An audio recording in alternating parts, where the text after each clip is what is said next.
welcome to another episode of Aussie Pomcast. No, this is not Bakes. He has not got blonde and tall, but he's still from London. Here we are, James Schwier. I'm not from London. It's London. Thanks. South of Birmingham, innit? Well, yeah, good enough. London. He's from Marlow, and which anyone who knows where that is, who's one of our 5 listeners, good luck to you. Look, obviously we're in a period of mourning at the moment, and it's not because Bakes isn't here. It's obviously we've got sad news that the Queen's died. This is, obviously being the culmination of a long period of illness. As we all know, you don't need me to explain it to you. Anybody who's listened to this or followed the news will know exactly what's been going on. But there's a massive amount to unpack here. We're in a period of mourning. James, you're wearing black. Well done. You got the memo. Yeah, exactly. Just my black armband was in the wash, so I just thought I'd stick my jumper on instead. There we go. Well, do you reckon Bakes has joined the queues? So he's over in London at the moment. Do you reckon he's joined the queues for the mourners? He's such a royalist. I was about to say, I'd say it's slim and none, probably veering towards I think that's no chance whatsoever. You reckon? James loves the Royals about as much as Bakes does, so we need to have him here for a bit of balance because obviously I am devastated. Obviously we're in a period of mourning now. Lizfest finishes, however, on Monday night our time, so that's when the funeral's going to happen.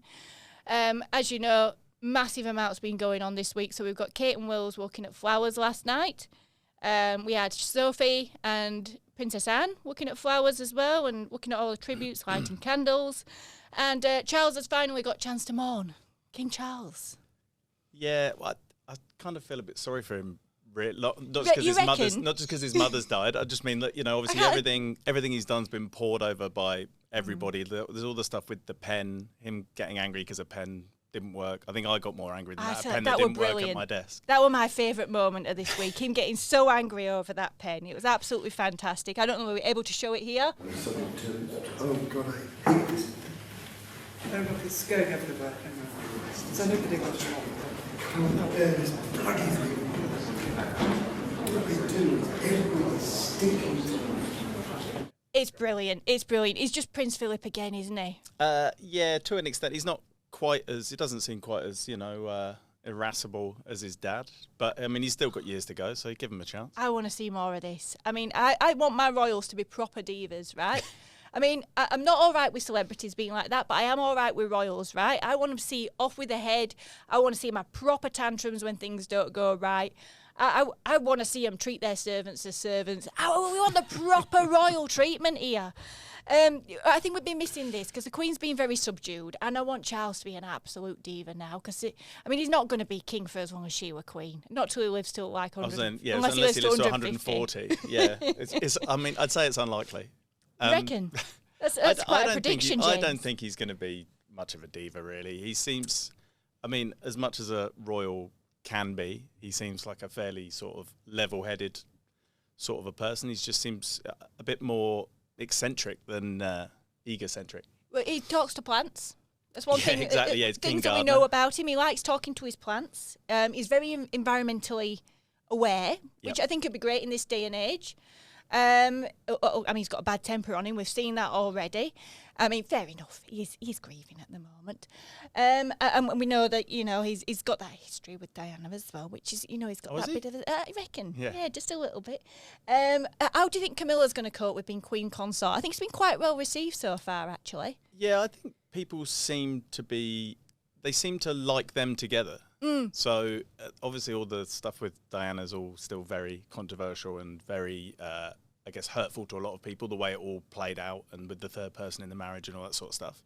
Yeah. But the fact that they ended up together and it was always sort of destined to be her, I think people... It's true love, isn't it? I think so. It is. It's not like, he went off with her and then buggered off with somebody else after a couple of years. He's been with her for the long haul. That's right. And, there she is. Queen Consort Camilla, which still seems very weird. It's a very kind of odd... The consort bit just makes it sound sort of illegitimate in somehow. Yeah, Queen Camilla. Let's just call her Queen Camilla. King Charles, what do you think to the name as well? He does have a choice of his middle names, and he could have had George among those middle names. I would have liked to have seen him had that as a nod to his grandfather. He went with Charles, so he went with the dog name. Yeah, that's what I always get. I know. King Every Charles. time I hear it, I do just think of like someone taking the dog for a walk. Yeah, it's a shame, isn't it? But, you know, it's the obvious choice. But if he went with George, we would have just taken it away from his grandson, wouldn't he? So...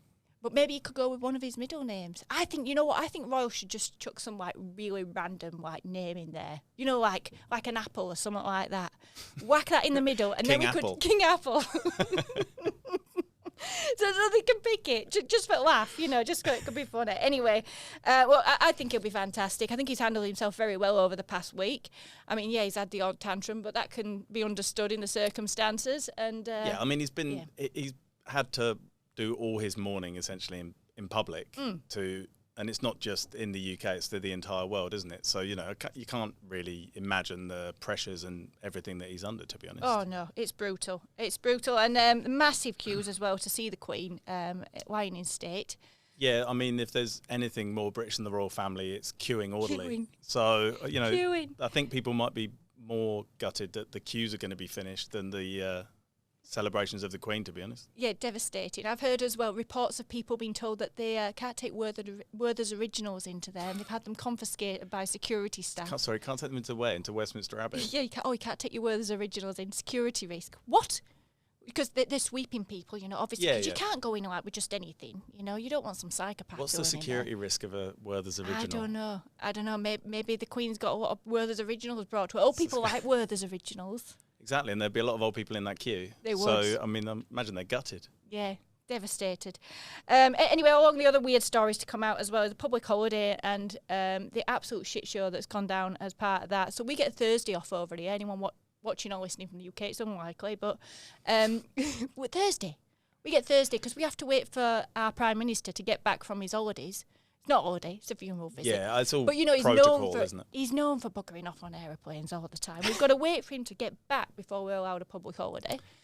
I mean, over in the UK, they get the Monday. I think that's more appropriate. It is the funeral day. Yeah, I guess the difficulty for us is everyone would be having their day off before the funeral's even taken place. So I think it's all to do with the protocols of, you know, there's nothing so set in stone as a royal funeral, if you know what I mean. Everything's got to follow a certain... It's daft, though, I think. I mean, we don't get it anyway. I mean, I don't know what we're complaining about. No, exactly. We're going to be working Thursday anyway. We're going to be at work.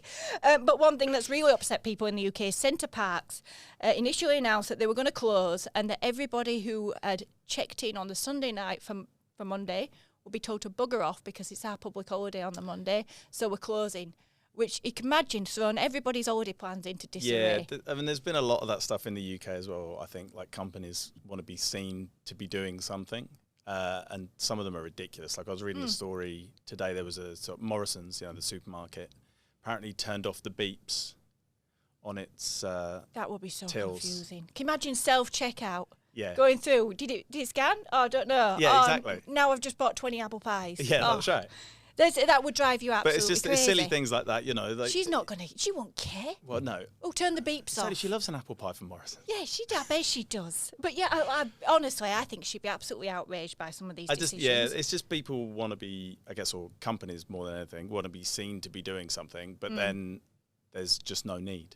Can I ask how many emails you got in your inbox, not your work inbox, from companies where you've done your online shopping, whatever, paying tribute to the Queen? Yeah. I got loads. Marks and Spencer's had one. Boohoo had one. Every clothing shop had one. Yeah. It's driving me mental. Like, just stop, right? We get it, right? Let's just assume that everybody's going to pay their respects. Well, I was going to say, unless you hear otherwise from somebody, then we'll just assume you're going to do the right thing. Yeah, unless you say, not that bothered. Then we're going to assume that you're pretty sad. So that did drive me a bit crazy this week. Centre Parks, however, we will note that they have decided to let people stay still, but they've closed all their restaurants. So you can stay, but you can't eat. You can't eat. So you must starve. Well, in the name of the Queen. I say just spend all your time in the Rapids or whatever it is that there is at Centre Parks these days. I'm not even sure. Have you been to Centre Parks? No, I haven't actually. I always wanted to go when I was a kid because it looked a bit like some sort of space age thing. Yeah, we weren't posh enough to go to Centre Parks. No, neither were we, sadly. Yeah, you weren't posh enough. You're from London. You weren't posh enough. I'm not from London. Near enough. We used to get pontines instead of butlins and all. Oh, really? Yeah, like budget butlins. Budget buttons. Yeah, we got them. Can you believe there's such a thing? And Blackpool. We go to cesspool on holiday. Obviously we've got the funeral on Monday. Over here it's 6 o'clock WA time. It's all going to start. So it's going to go on until the early hours of the morning. We'll be live blogging it over at Perth Now if you happen to be watching. It's going to be massive. I mean, this is going to be probably the most watched television event, I reckon, in our lifetime, if not ever. Yeah, television's out when you were a kid, James? I mean, there was black and whites. We just started, we called them the talkies. Yeah, there's 2,000 people, I think, going to the actual event, or to the ceremony, should I say. And then there's another, by the time she gets to Windsor, then there's another 800 at that. So and then plus, I mean, there's already people camping out on the street. Yeah, massive crowds. Trying to get their positions, at the front of the fence to watch a car drive past. Oh, so. I don't envy anyone having to, trying to police this. No. There'll be some crackpots in that crowd. Yeah. And I mean, they're having to kind of get in police from all around the country to... If you're going to rob a bank in Scotland, Monday's the time. Yeah, that's right. Yeah, massive crowd's going to be there. I'd 100% have been among them. Prince Charles once waved to me at a bus stop. King Charles. Are you sure it was him? It was definitely him. He came to visit my local village, and I was standing at the bus stop in the rain, I might add, and I waved to him, and he did the whole thing as the police escort went by, and he was there. Give me a royal wave. Yeah, fun fact. Waved to by the king. Yeah, you're welcome. Anyway, yeah, it's going to be massive. I mean, I will say that Kate and Will's wedding watched by 162 million people. Charles and Diana's wedding, 750 million people. Meghan and Harry's, get this, most watched, because people love to be outraged. 1.9 billion people watched it. Right? And it's going to be more than that, they reckon. So this is going to be absolutely huge. Yeah, I mean... It's not often you get this. No, and also as well, you forget how around the world, particularly in America and places like that as well, they love all the royal stuff. Or all the pomp and ceremony of all those sort of traditional... English, British things when they happen. So this is about as big as it gets. Well, so exactly. There's no more pomp and circumstance than the the death of the Queen. I mean, Phillips were big enough, and that was quite subdued, really, with the whole Land Rover and everything. And I was going to say, on purpose, because that's how he asked for it, wasn't it, as well? Yeah. So he only asked for shut down the entire city for. Is that too much to ask? I would ask the same thing.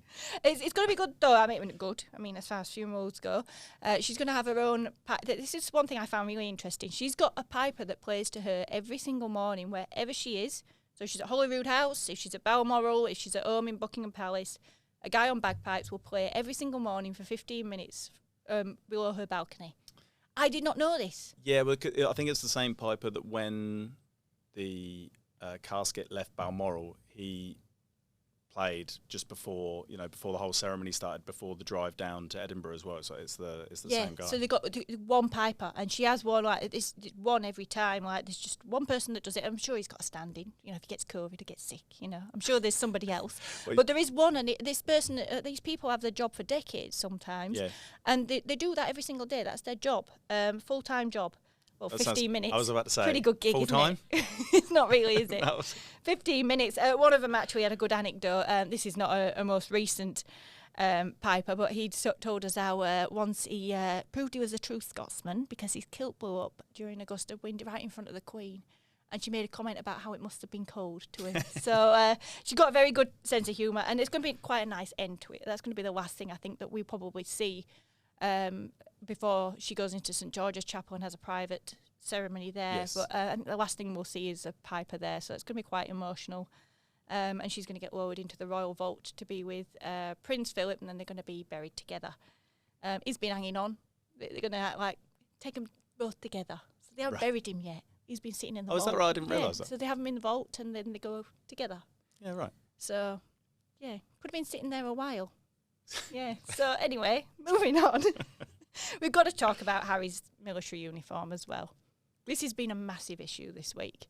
I personally was absolutely outraged to see this. Yeah, they've rode back on it a little bit now, haven't they? So for it's the Vigil of the Princes, I think it's called. Whatever the name of the ceremony is, where they said Andrew could wear his uniform. Apparently, they're now going to let Harry wear his as well. Yeah. It's about time, though. I mean, I'm sorry, but we're looking at here. I mean, you can say what you want about Prince Harry. I've said it all on here for the 5 people that listen.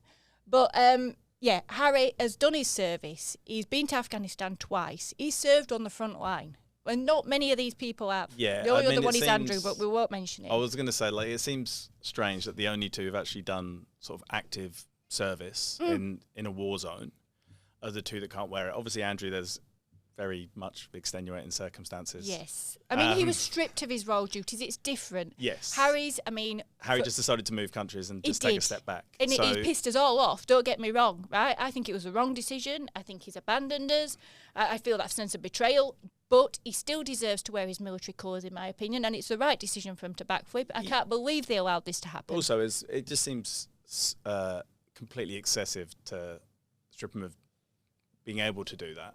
Particularly as well because, one of his major focuses is the Invictus Games with the former servicemen and women. Exactly. So, he's got a lot of his focus is on working with... when did Anne last go to a bloody battleground?